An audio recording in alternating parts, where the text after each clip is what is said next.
में सोहन नाम का एक आदमी रहता था जिसके पास कोई काम नहीं था।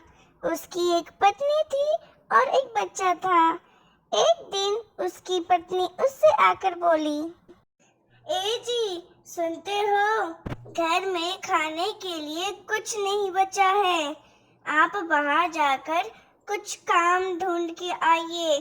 कम से कम 2 रोटी तो मिल जाएगी। वैसे भी आप घर में बैठे ही रहते हो।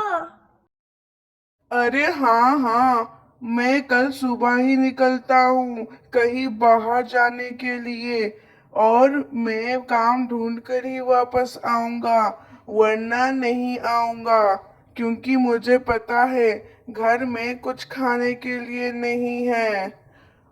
रोहन अपनी पत्नी से वचन देता है कि अगले दिन वो काम खोज कर आएगा।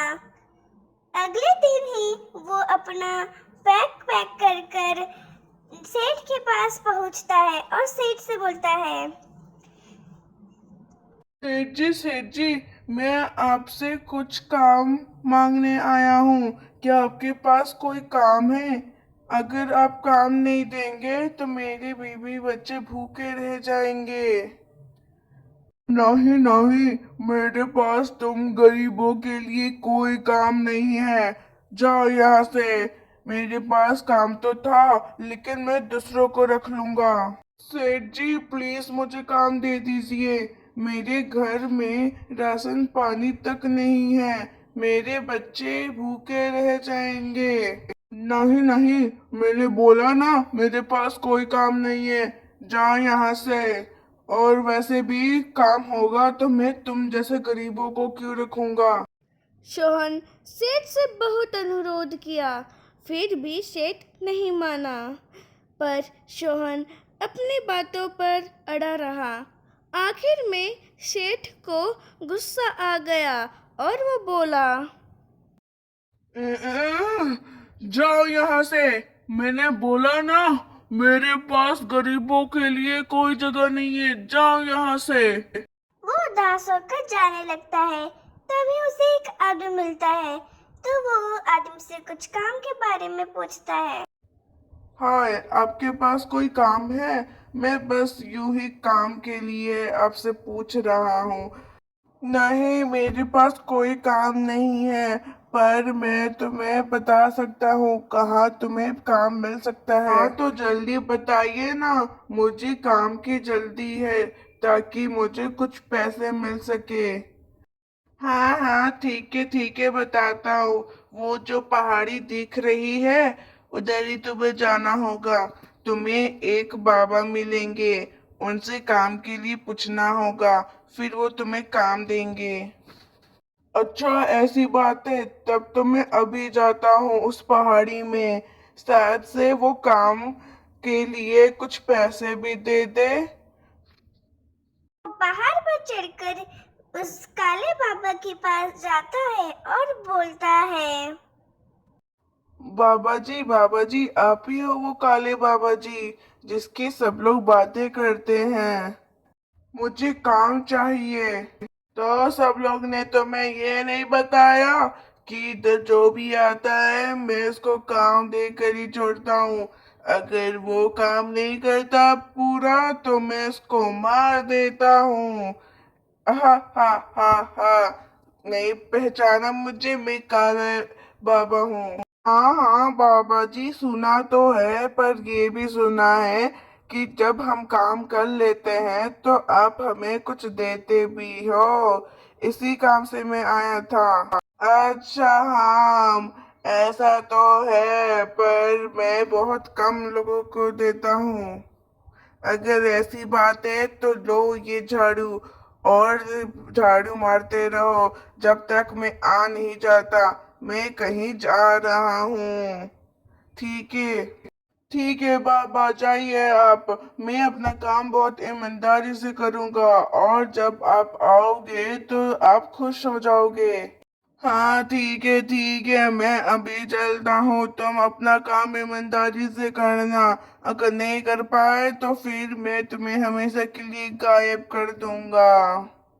फिर काले बाबा उधर से चले जाते हैं और सोहन इधर उधर झाड़ू लगाने लगता है।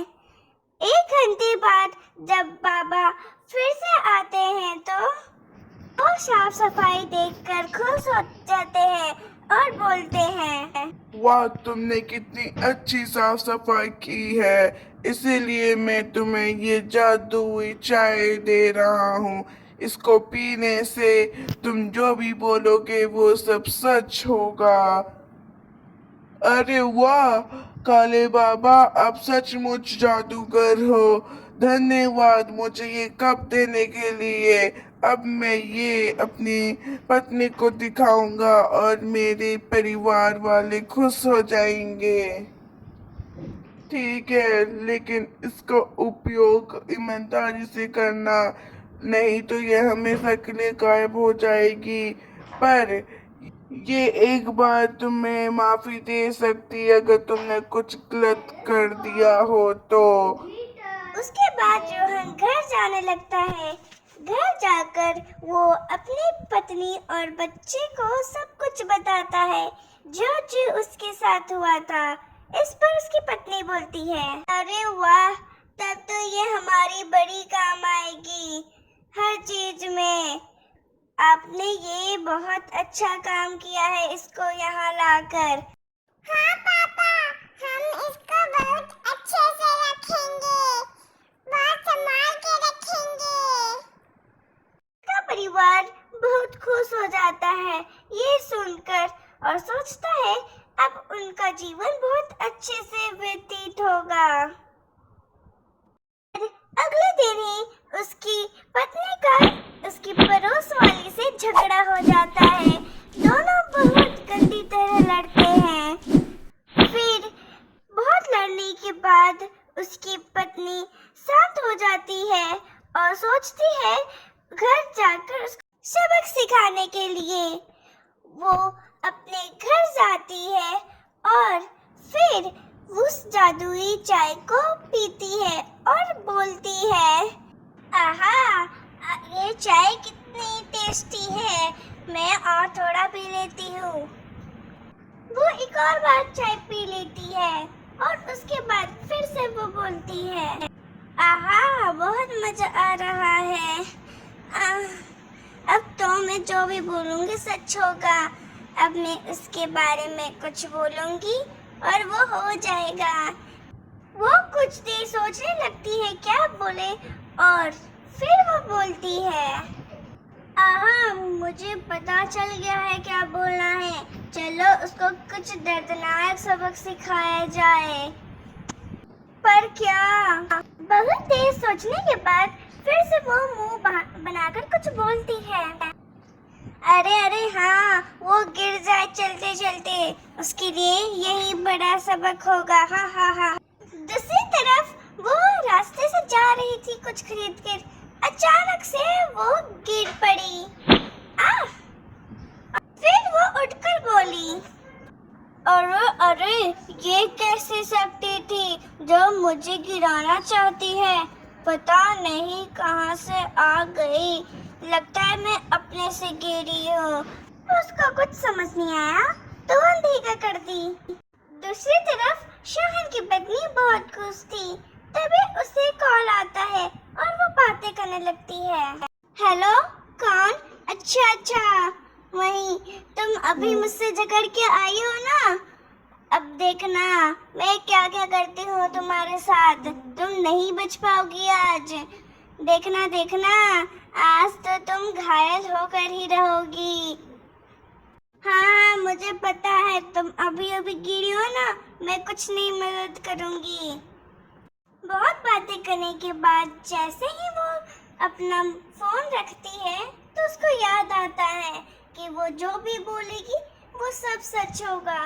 इसलिए दुखी मन से रोने लगती है, ये सोचकर कि उसने जो भी बोला है वो कहीं सच ना हो जाए।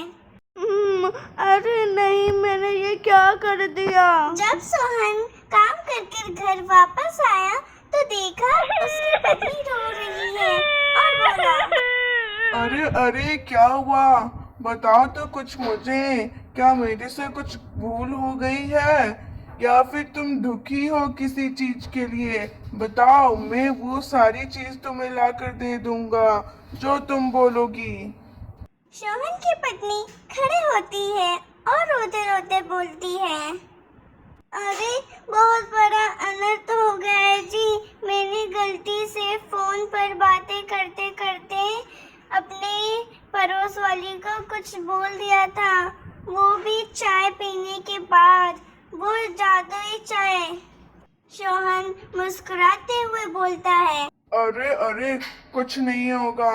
उस जादुई बाबा ने बोला है एक बार ये माफी दे सकता है, चिंता की कोई बात नहीं। शोहन थोड़ी देर रुकता है, कुछ सोचने लगता है, फिर बोलता है, हे जादुई चाय, हमसे बड़ी भूल हो गई है।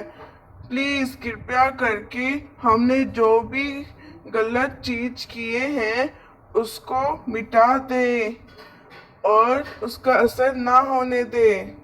उसके बाद शोहन और उसकी पत्नी तुरंत ही अपने पड़ोसी के घर जाती है और उसका हाल चाल पूछने लगती है। तुम ठीक हो ना?